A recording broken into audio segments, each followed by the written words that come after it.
First of all, I think we could congratulate the Belgian Minister of Defense by organizing this and creating this opportunity. Everything started 30 years ago with a joint venture between Belgian Air Force and ILIAS, and it evolved to a complete setup taking into account land, air and naval forces. I think this participation is a confirmation of this long-standing cooperation and partnership.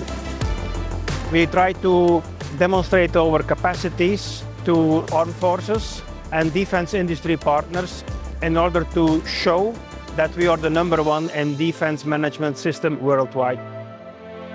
In current operations, lack of capability or lack of platforms isn't the issue. It's the uncertainty under which commanders need to decide.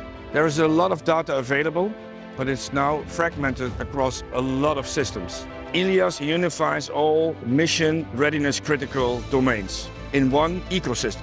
With that one ecosystem, all the processes are connected to each other, and that creates a single picture of truth on which the commander can take his decisions.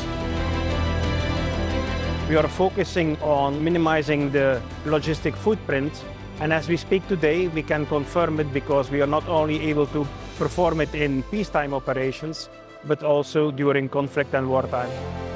With the clarity that ILIAS provides, it becomes a strategic advantage, and this lays the foundation for future readiness for a commander.